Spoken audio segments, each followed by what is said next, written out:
So, completing the square. This is just another way of rewriting quadratic expressions or equations like this one here. It's quadratic because it's got the highest power of the variable is squared, so x squared is the highest variable. It's quadratic. We're going to write it in a different format. In fact, it's going to look like this. There's going to be anything to do with x is inside a single bracket, which is squared. Thus, we have completed the square. We have turned it into a square thing with a little kind of constant on the end of it, usually, either just positive or negative a certain amount, right? And it starts off by concentrating on this first bit where the x's are. So x squared plus 6x, all right? Now, I'm going to just represent that graphically, first of all. So the x squared is a square which has area of x squared. So one side is x, the other side is x. Length times width is the area. So there we go, x squared. And then the 6x will be a rectangle that is x along one side and 6 along the other. X times 6 is 6x, right? So there's the area. I have my x squared plus 6x. Yes, okay? Now, I'm going to, for reasons that will become clear later, I'm going to first of all split this second rectangle into two. So it's two lots of 3x. It's still 6x. And I'm going to move one using some sort of Spielberg level CGI graphics. Yeah, look at it turn and then slight jump and it runs over there. And I'll tuck the other one up on the side here. And you kind of see we've basically got a square. If I put a line around the outside, yay, it's a square. There's no problems, right? Except, of course, for this obvious problem in the top right corner. Now, this is x plus 3 all squared. The area of my main square here, because it's x plus 3 on each side, the area then is those two times together. Basically, x plus 3 all squared. But you can see there's a slight issue. I have this bit in the corner that I didn't have before. I have added to my expression, which I don't want. So I need to take away 3 squared, because this 9 up here, this top right, comes from 3 times 3. Basically, whatever this number is, this coefficient, this constant, inside this bracket, I need to take that away squared. And then we bring down the plus 4 that was originally there. So this is definitely my original expression, just written in a slightly different way. Obviously, we're just going to tidy up this 3 squared and this 4. So 3 squared is 9, so I've got negative 9 plus 4, which is negative 5. All right, so I have rewritten my equation that I started off with here that equaled 0, still equals 0. It's still got the same value, but it's in completed square form. X plus 3 all squared minus 5. That is completing the square. You halve the coefficient of x, put it in the bracket, you take that number away squared, and then bring down the other number and just sort it out. Right? If you're not sure about that, just watch that section again. So now I'm going to do it a couple of times. So we've about 4 examples, which are going to gradually get slightly harder as we go through the four, what I think of as the 4 basic types. First one is this one, which is, and obviously for now I've left off the equals as well, because it kind of doesn't bring anything to the party at this point. I need to first of all halve my coefficient of x, which is currently negative 6. And I'm going to turn that into negative 3. And it's all squared. Now I've got that extra. If I expanded that, I would end up with that little corner that I don't want. So I'm going to take away that number squared and then bring down my plus 2. That's exactly what we did the first time, just slightly different numbers. So my first bracket, x minus 3 all squared. Sorry about the writing again, but ho-hum. Now, negative 3 squared is negative 9. Sorry, as in, negative 3 squared is positive 9, and we're taking that away, right? Now, because this number is always being squared, it's always going to be positive, so we're always taking it away. Right, something just to observe. Certainly when we're talking about real numbers like this, not complex numbers or anything like that. Right, so then the last thing is tidy this up. Negative 9 plus 2 is negative 7. I get a little tick and a smiley face. Easy enough. Half the coefficient of x, put it in a bracket, all squared. Take that number away, squared, because you've got to chop that corner off the square, and then bring down the original number and just sort out the basic maths down there. Right.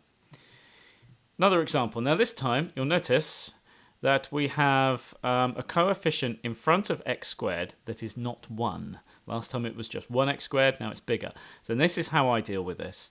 I first of all sort of factorize the x part by that number and put it outside. I usually use a square bracket, so it's a little bit, differentiated from its from the brackets I'm going to have in a minute.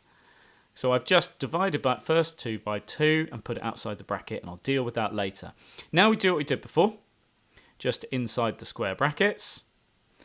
I'm going to halve the coefficient of x, which was +4, it's now +2, all squared.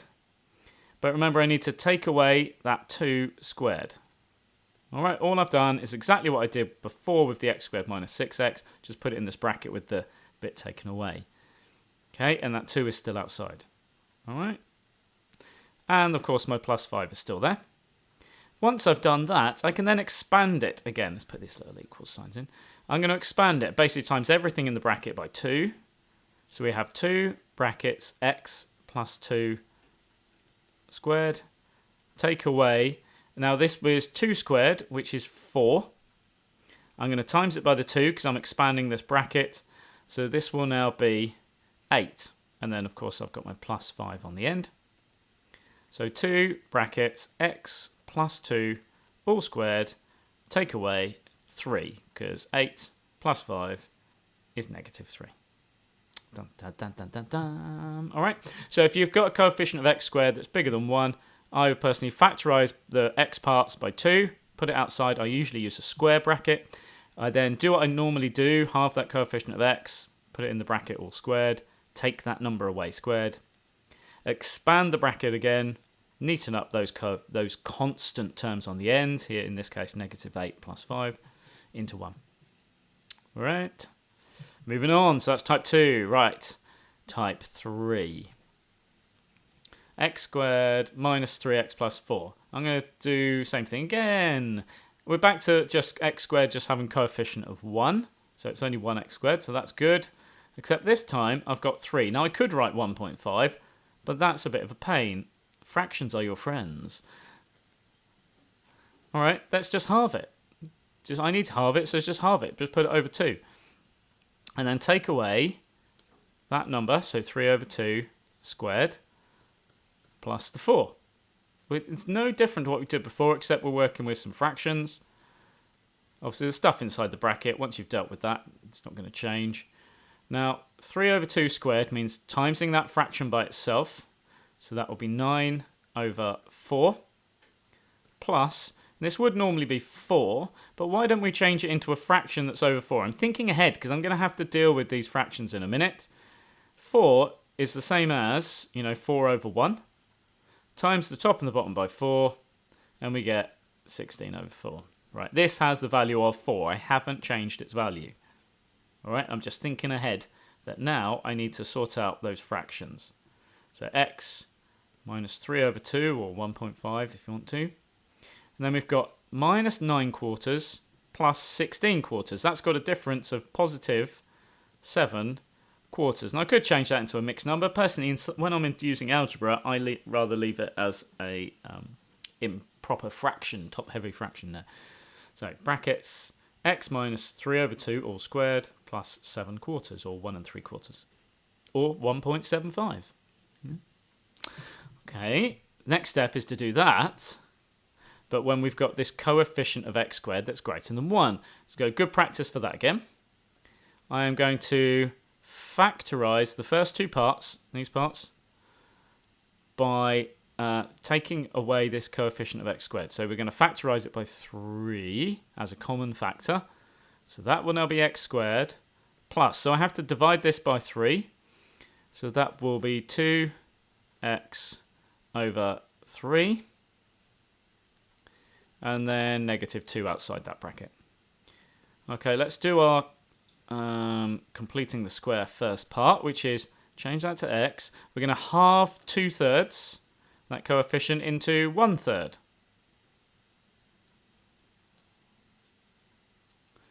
And and then we're going to take away that number squared. That number is 1/3. Oh, my computer is apparently low. Let's turn on the power. Get the power. There we go. That's better. Oh, it's a lot brighter for me. I don't know if it's brighter for you now. Anyway, where were we?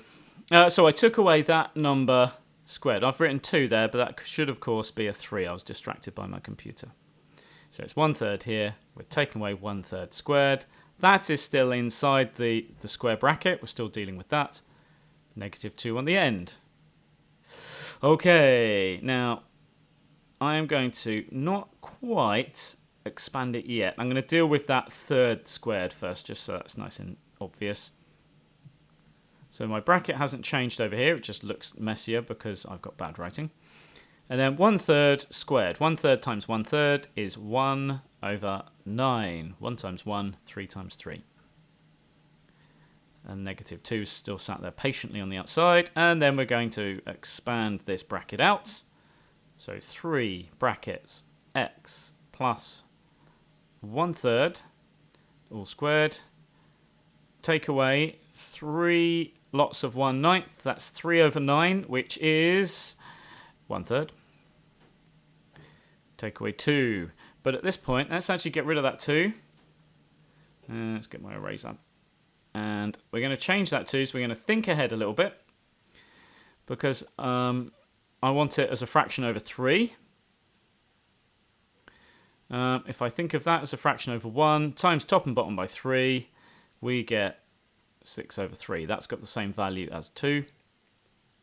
And my final answer is 3 brackets x plus 1/3 squared.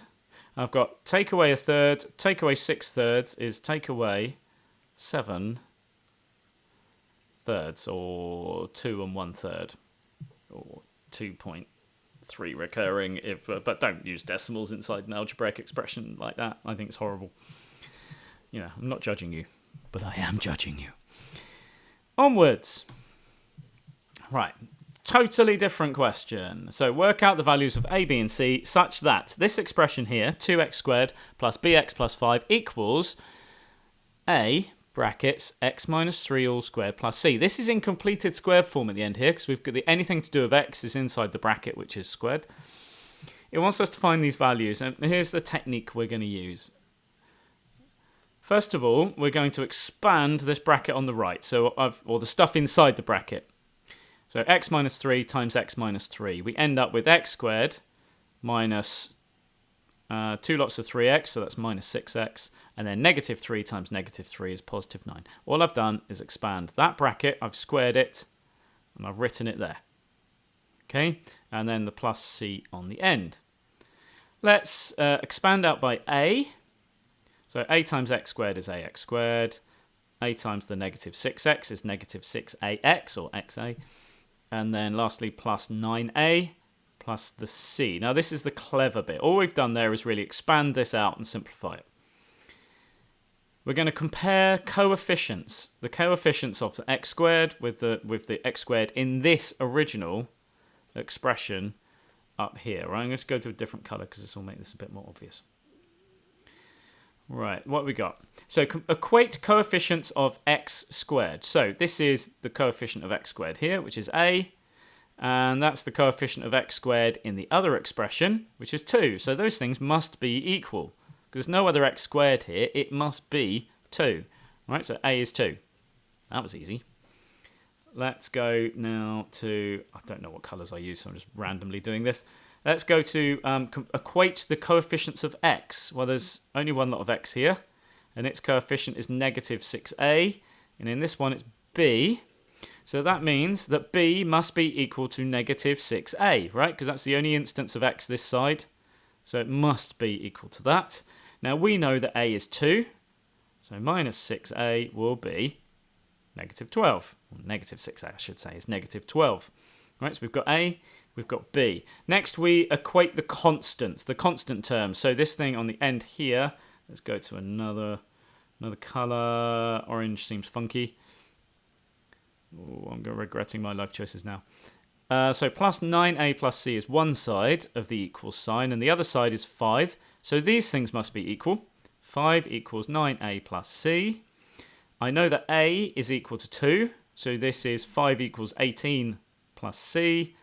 If you take away 18 from both sides, c is -13, which means our values are a equals 2, b equals -12, and c equals -13. It's to do with completing the square, But really, all you're doing is expanding one side of the expression until you've got just one lot of x squared, one lot of x, and then some constants, and equating coefficients, looking at the coefficient of x squared on one, checking it with this one, and then with x, and then the constant terms.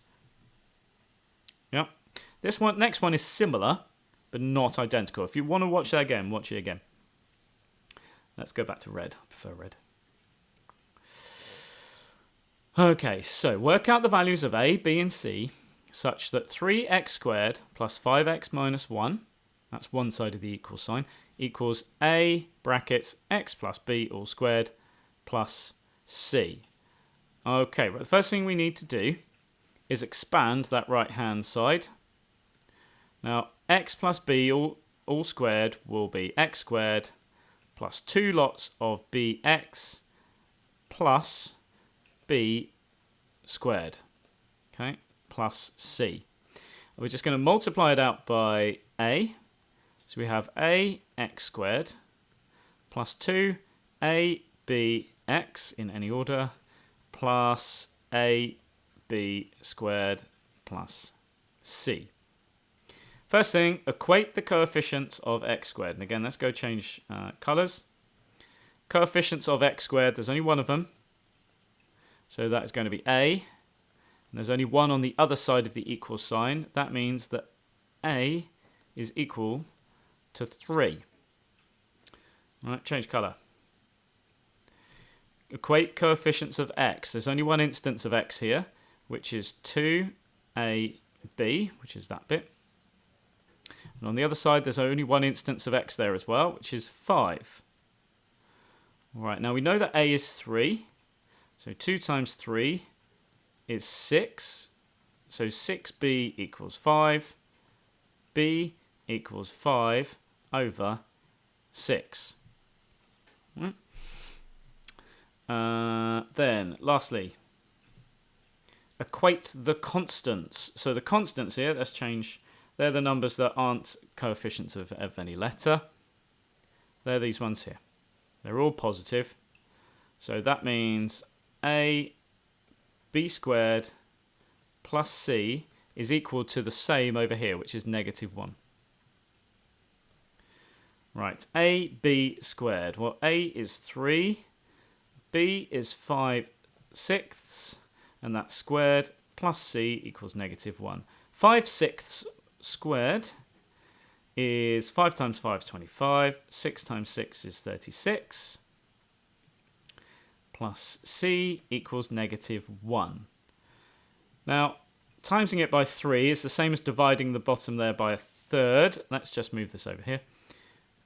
So that will be 25 over 12. All right, if I'm timesing the top by 3, then, you know, I can actually basically, if I divide the bottom by 3, that's going to do exactly the same thing. 25 over 12. If you don't believe me, just do 75 divided by 36 and simplify it. Plus c equals negative 1, which means c will be equal to negative 1, take away 25 over 12. Okay, we need to, obviously, if we're going to take those away, we need to have an equivalent fraction. So that's negative 12 over 12. It's the same as 1. Take away 25 over 12, which is equal to negative 37 over 12. So if we go back to our original answer, what are the values? A equals 3, b equals 5/6, and c equals negative 37 over 12. Right, a lot of work going on there. I don't know why my little line at the bottom there turned up. Anyway, yeah, okay. What I want to do now is I'm going to have to wipe all of that off of there. Sorry. Go to page 41 in the textbook, exercise 2F, and there's a load of questions there. Just do all the questions you feel you need to do. Excuse me, and the answers are on 264. And when I'm talking about that textbook, it's the one that I'm using in class, excuse me, which is AQA Level 2, Certificate in Further Mathematics. I'm not sponsored by them. There are many other courses which I'm sure are awesome. That's just the one I use. Okay. Enjoy. If you need to watch stuff again, watch it again and just listen to my wonderful voice. I am off now to go to buy some exploding trousers. Farewell.